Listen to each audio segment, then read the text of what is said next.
Fala pessoal, tema desse vídeo, como a energia se movimenta. A partir dessa perspectiva, considerando que você tem milhares de outras perspectivas de como compreender e observar esse universo, o ser humano é apenas uma delas, ok? Então, como que nós movimentamos a energia? A partir da nossa capacidade intencional e sentimental ou emocional. Ou seja, a energia se move a partir da intenção. Os meus desejos, certo? Os meus desejos é o que está movimentando a energia deste universo. A energia desse universo, a partir de mim, é movimentada de acordo com as minhas intenções. A sua movimentação energética tem a ver com as suas intenções. A do fulano, ciclano, cada um dos 8 bilhões de seres que estão encarnados nesse momento estão intencionando os seus desejos internos e co-criando juntos isso que nós chamamos de realidade, certo? Então, uma forma de movimentar a energia que nós já fazemos isso, o que acontece é que a maior parte das pessoas fazem isso de forma completamente inconsciente. Acredita-se de que o mundo é um verdadeiro acaso, que as coisas acontecem pela própria sorte, ou quiçá as pessoas vão falar é porque Deus quis. Não, é porque você quis.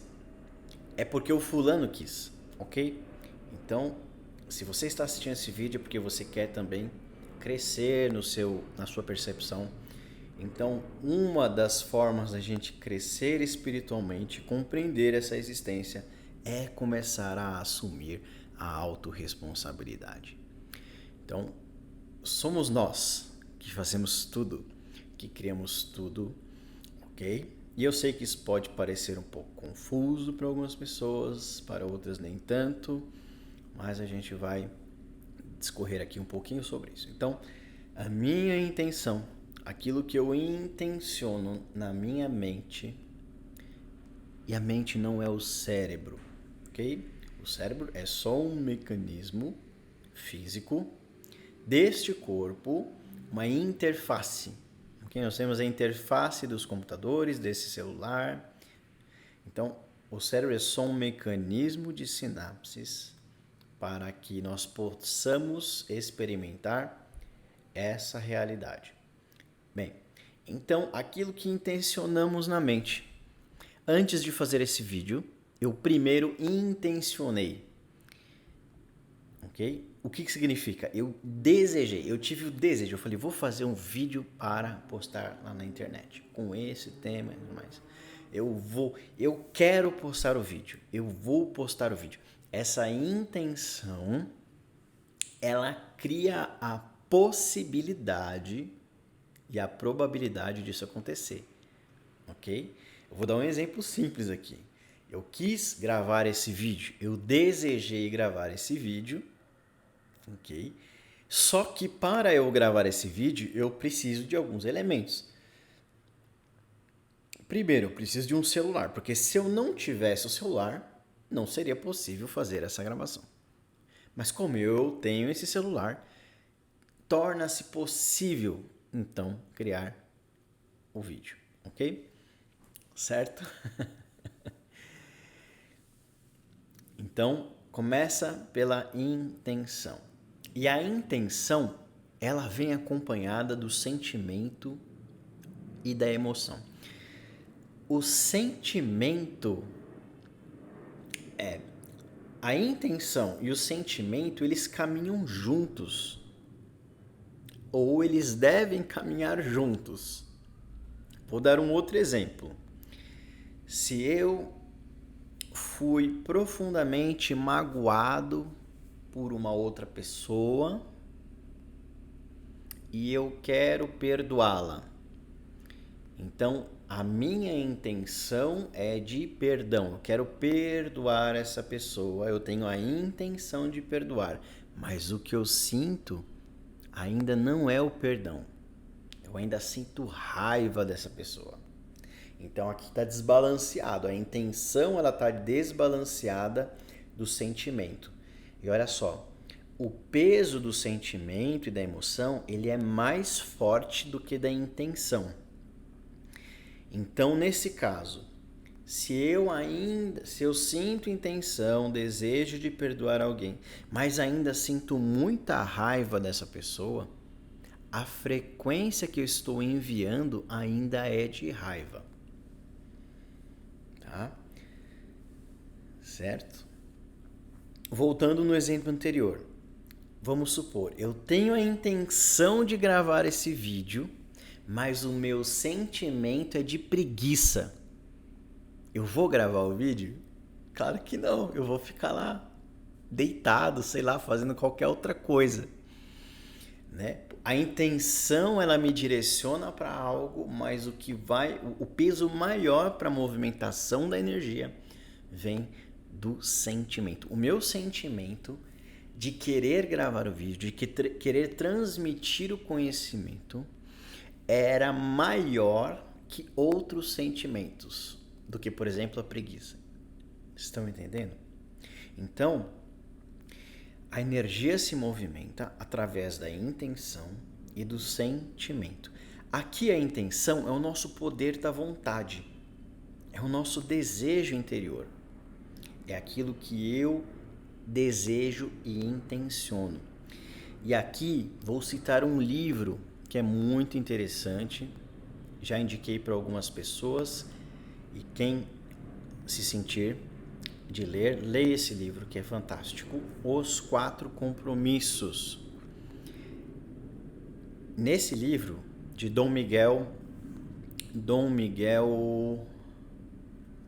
Ruiz, acredito que seja isso, Dom Miguel Ruiz, é um livro de filosofia teuteca, ok? Teuteca eram os povos que viviam onde hoje é o México, na antiguidade.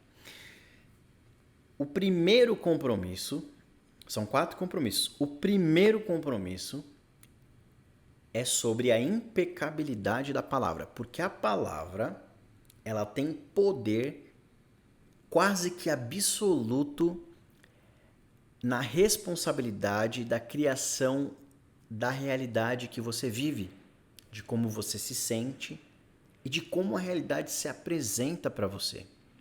Porque aquilo que você fala vem carregado das suas crenças, das suas intenções e do seu sentimento, da sua carga emocional em relação àquilo. Ok? Tá? Então, a impecabilidade da palavra, aquilo que eu falo, que eu transmito para fora, vem carregado de toda uma carga energética interior que tem a ver com os meus sentimentos e emoções e as minhas intenções. Certo? Então, preste atenção no que você fala, preste atenção no que você pensa, preste atenção no que você sente. É uma maneira de se tornar consciente das frequências que você está gerando para o mundo, está emanando. Uma outra forma de descobrir qual é o resultado da força das suas palavras é ver o resultado das circunstâncias que acontecem na sua vida. Se o que acontece na sua vida é mais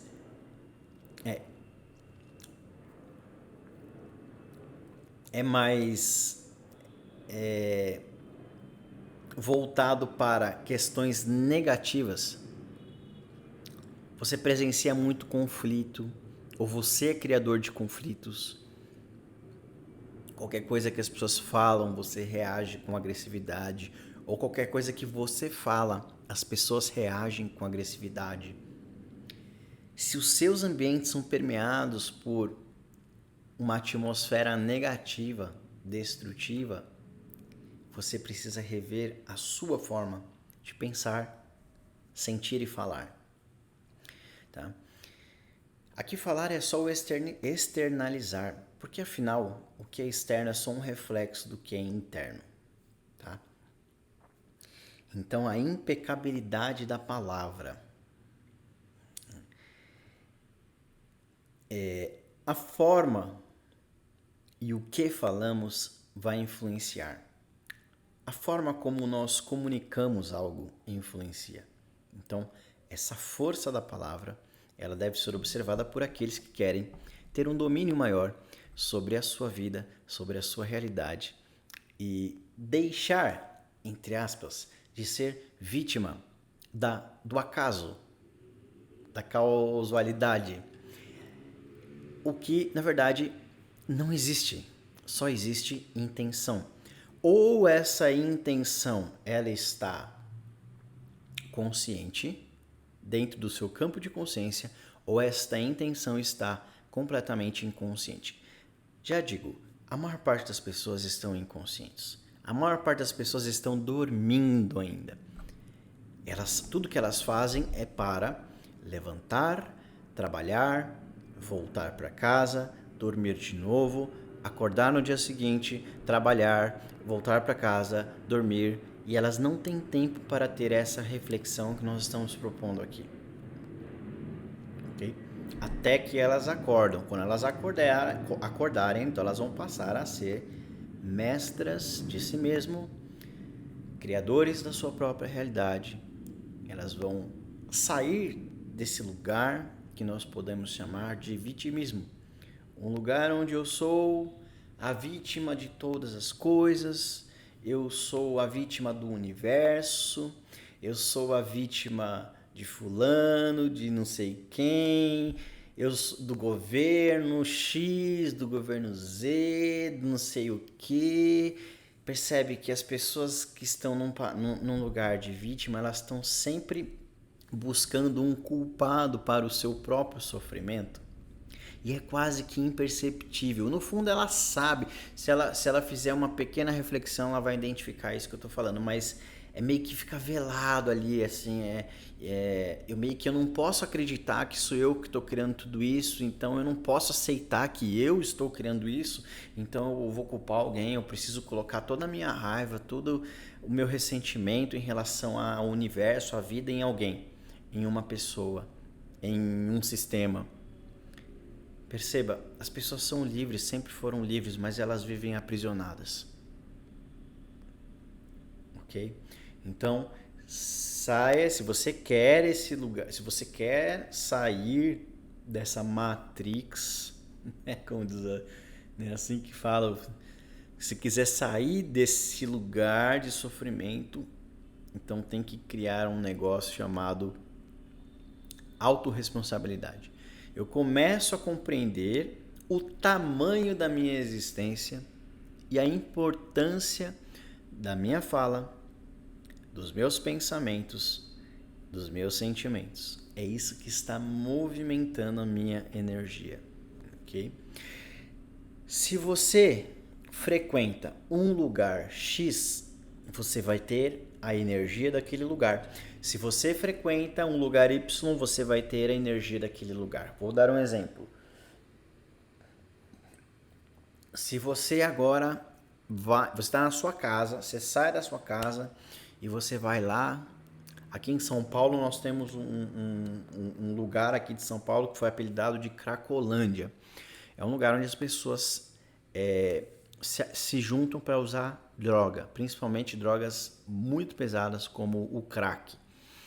Por isso que é esse nome, Cracolândia, né? A Disneylândia do crack. Pois bem, você sai da sua casa, que tem a tua energia, que você já está acostumado, tem as tuas coisas, da sua forma, do seu jeito, como a energia se organiza segundo a sua vontade. Sai da sua casa, sai do seu lugar de conforto, vai até a Cracolândia e sem falar nada, sem pensar absolutamente nada, sem criar qualquer pensamento, simplesmente sinta e observa a energia daquele lugar. A energia daquele lugar tem a ver com os pensamentos, as palavras e o que aquelas pessoas sentem. A energia de um ambiente ela é composta pela atmosfera em si do próprio ambiente, mais as pessoas que frequentam esse ambiente. Se você comparar esse lugar, a Cracolândia, com a tua casa, você vai conseguir rapidamente perceber a diferença energética, ok? Agora, essa diferença ela diminui quando você frequenta lugares que são parecidos com a tua forma de energia. Então fica mais difícil perceber essa diferença. Mas se você observar, você vai conseguir observar, você vai conseguir perceber também, tá?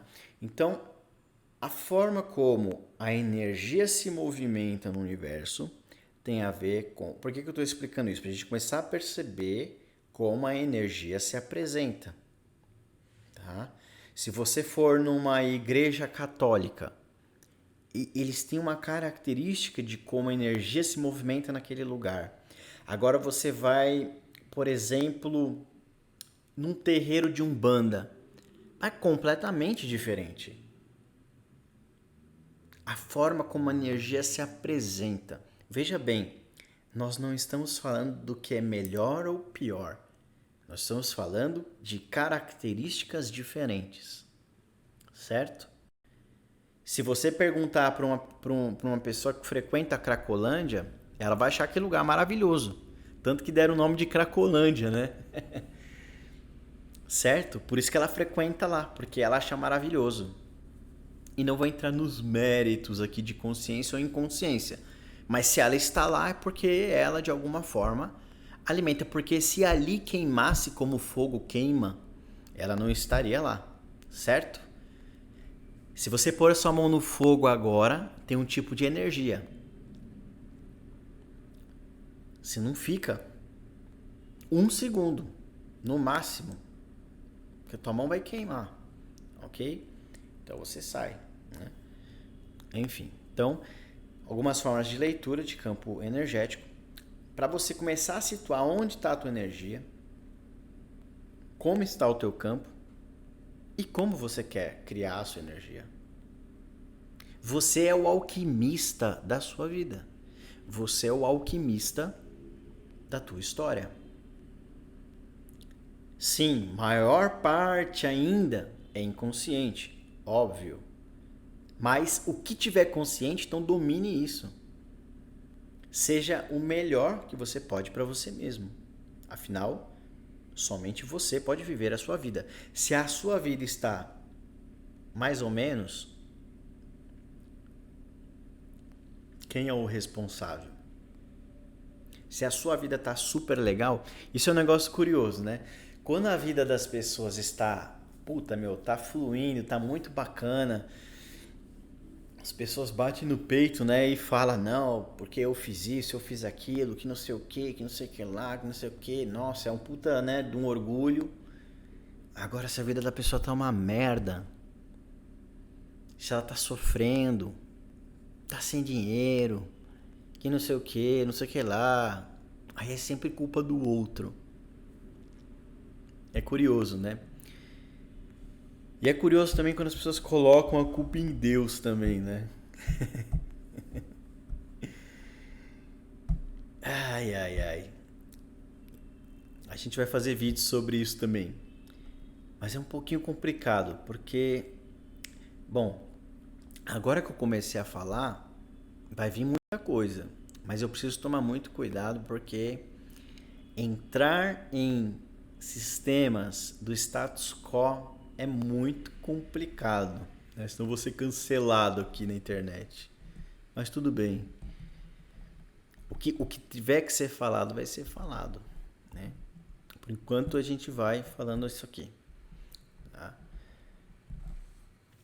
Porque como é que faz para pessoa que você vai falar para pessoa que o Deus, bom, deixa para um outro vídeo, né? Você vai explicar que a história que contaram para ela não é assim, é mentira. né? Que não funciona dessa forma. Né? Mas não é uma história, são todas as histórias. O que é muito curioso, e eu gosto de dar esse exemplo, é a história do Papai Noel. Quase que, eu não sei como é que é em outros países, eu sei que aqui no Brasil é comum, né? As crianças são alimentadas dentro de uma espécie de fantasia mental que existe um tal de um Papai Noel quando elas são crianças e que não sei o que, esse Papai Noel ele traz presentes. E chega um determinado momento da vida dessa criança que ou os pais mesmos contam que é mentira, ou a criança descobre que é mentira, ou alguém conta, não importa. De alguma forma ela fica sabendo que é mentira. Só que esquecem de contar que todas as outras histórias também são mentira. E aí aqui já começa a ficar pesado o vídeo. Você vai falar assim, pô, mas a história que eu acredito é mentira? O Deus que eu acredito não é assim? Talvez não seja. Okay? O que falta para as pessoas é ter um senso crítico, é questionar mais. Porque se a gente não questiona, a gente fica preso dentro de ideias. E essa vida, ela não está baseada em ideias, e sim em experiência. A mente do ser humano é fantasiosa. Nós criamos fantasias o tempo todo. Nós vivemos em todos os tempos possíveis, menos no mais importante, que é o tempo agora. É o tempo presente. Nós fantasiamos tudo. A mente do ser humano é um balde de conto de fadas. E é muito difícil para as pessoas aceitarem isso. É muito difícil. Porque as crenças elas têm um poder muito grande dentro do nosso ego. Que vai ser um dos próximos assuntos que nós vamos conversar sobre ego. Sobre o que é essa construção. Que é outra quebra de paradigma. Tudo que eu estou falando aqui não é novo, eu não estou inventando nada. Olha só, todas as informações estão acessíveis para todos aqueles que desejarem agora, nesse exato momento. Todas as informações do universo estão acessíveis agora. Nós só não sabemos como acessar. Por quê? Porque nós estamos presos, amordaçados pelo sistema que emburrece as pessoas, que mantém as pessoas dormindo. Certo? Que mantém esse ciclo, dormir, trabalhar, dormir de novo, acordar, trabalhar, dormir de novo. Mas não se desespere. Tudo no seu tempo será colocado. Tudo no seu tempo será organizado. Não tem problema. Ok? Então nós estávamos falando, só para retomar e já finalizar esse vídeo, sobre como movimentamos a energia. Então são princípios básicos. O que eu intenciono, ele é parte de como eu movimento. A outra parte é o sentimento, é o que eu sinto. Ok? Então o que eu intenciono e o que eu sinto. Tem um outro campo desse tema que é sobre... A pessoa vai falar assim, tá, então é só eu intencionar que eu quero o carro X e sentir que eu tenho carro? Sim. É simples a fórmula, mas é mais complexo do que nós imaginamos porque os nossos estados internos emocionais e de crenças não permitem. Mas seria tão simples quanto a fórmula, sem pensar e sentir. Pensei, senti e é só uma vez. Você não precisa ficar repetindo 308 bilhões de vezes. Quem já assistiu os vídeos do professor Hélio Couto, aqui, já sabe. É só uma vez. Você só intenciona e só sente uma vez, você não precisa de mais que isso. Só que você precisa estar 100% certo disso. Se tiver 0,1% de dúvida, isso já não vai acontecer. Então, conhecer os pensamentos, escolher as coisas que eu falo e conhecer os sentimentos é um dos caminhos para se movimentar a sua energia e criar frequências das quais você quer e deseja, e não ser mais esse refém, esse fantoche, né, humano e vítima de tudo, né? Então você começa a assumir a sua autorresponsabilidade, observar o que você fala, observar o que pensa e que sente, e então direcionar de forma deliberada. O que significa isso? Pela sua própria vontade. Ou melhor, de forma consciente. Ok? Um pequeno vídeo para a gente trabalhar também essas ideias. Gratidão.